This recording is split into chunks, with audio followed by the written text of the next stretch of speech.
رمسيس الأول هو فرعون مصر مؤسس الأسرة 19. كان رجلاً عسكرياً وحكم مصر وسنه كبير خلال السنتين الباقيتان من عمره بين 1291 و 1290 قبل الميلاد.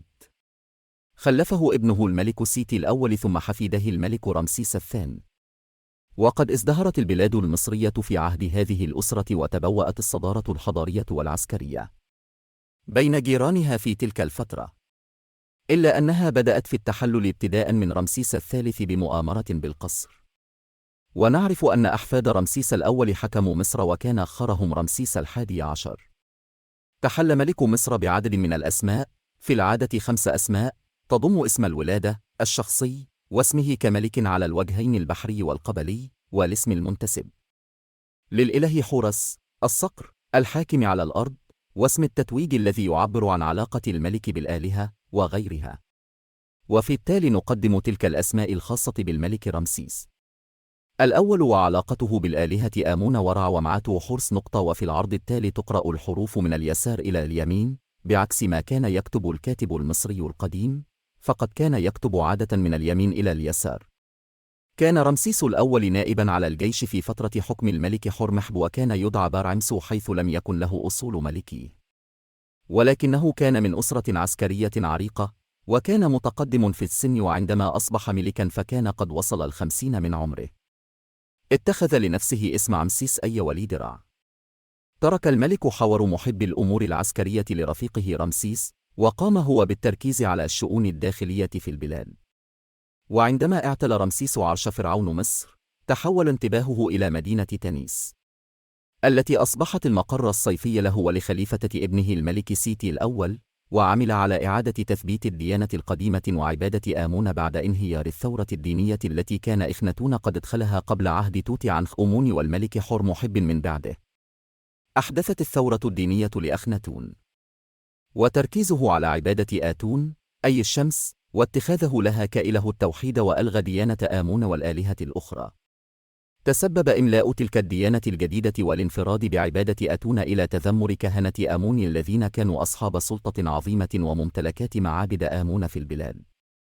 لهذا حاولوا قلب نظام الحكم بعد وفاة إخناتون، وخلفه الملك توت عنخ آتون، وكان لا يزال صغيرا، ولم يستطع توت عنخ آتون مقاومة الكهنة المتذمرين، وفي نفس الوقت لم تكن عبادة آتون قد استتبت بعد بين طوائف الشعب، فغيروا توت عنخ آتون اسمه إلى توت عنخ آمون، وعمل هو وقائد جيشه آنذاك حور محب على إرضاء كهنة آمون واسترجاع سلطة الديانة القديمة. وعندما تبوأ رمسيس الأول عرش فرعون، عمل هو الآخر على تثبيت ديانة آمون والقضاء على ديانة آتون لحفظ البلاد من الثورة الجارية فيها. حكم رمسيس الأول لمدة 2 عام فقط، وذلك بسبب تقدمه في العمر وقت اعتلائه العرش. بدأ رمسيس الأول في بناء قاعة الأساطين الكبرى بهو الأعمدة في الكرنك التي أكملها ابنه سيتي الأول، ولقصر فترة حكمه لم يتمكن رمسيس الأول من ترك آثار هامة في مصر. في نفس الوقت أمر ببناء مقبرة له رقم 16 في وادي الملوك، إلا أنه توفي قبل إنجازها، ولذلك تم دفن مومياه في أحد الغرف الأمامية من مقبرته. وقد عثر في مقبرته على مخطوط يسمى كتاب الأبواب أحد أجزاء كتاب الموت، وهذا المخطوط له أهميته حيث يعطينا فكرة عن المعتقدات المصرية القديمة. توجد بعض الآثار القليلة للملك رمسيس الأول في منفي واليوبليس، وكذلك في معبد ابنه سيتي الأول في أبيدوس.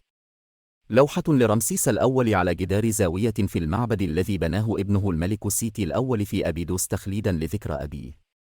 دفن رمسيس الأول في المقبرة رقم 16 بوادي الملوك، واكتشفها جوفاني باتيستا بلوزوني، وتتكون من ممر دخول قصير وحجرة الدفن التي تحتوي على تابوت الملك، وهي مزينة برسومات لرمسيس الأول مع عدد من الآلهة.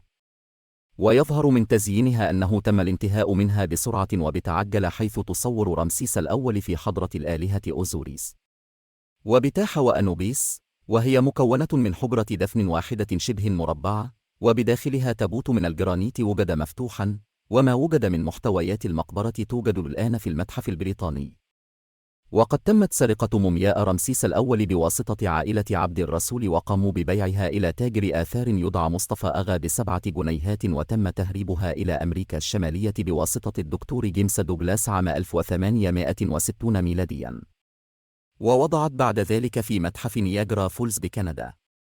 وقد ظلت المومياء مجهولة الهوية، وعرض متحف نياجرا فولز محتوياته للبيع، وقام بشرائها رجل أعمال كندا يدعى ويليام بي ميسون عام 1999 ميلادياً، وباع مجموعة الآثار المصرية ومن بينها عدد كبير من المومياوات إلى متحف مايكل كارلوس بمدينة أتلانتا لأمريكية مقابل $2 مليون، وبقيت في المتحف لمدة 4 أعوام. ثم أجريت العديد من الدراسات والفحوص عليها، وتم التأكد من أنها مومياء رمسيس الأول. وتم إعادة المومياء إلى مصر في مطلع عام 2003، وتم استقبالها في المتحف المصري باحتفال كبير. ستنقل المومياء إلى متحف مجد طيبة بالأقصر لتنضم إلى مومياء ابنه سيتي الأول وحفيده رمسيس الثاني. في عام 2021 خضعت المقبرة لأعمال ترميم وتطوير من قبل وزارة السياحة والآثار المصرية، تمهيداً لإعادة افتتاحها بعد أن أغلقت مدة 12 عاماً.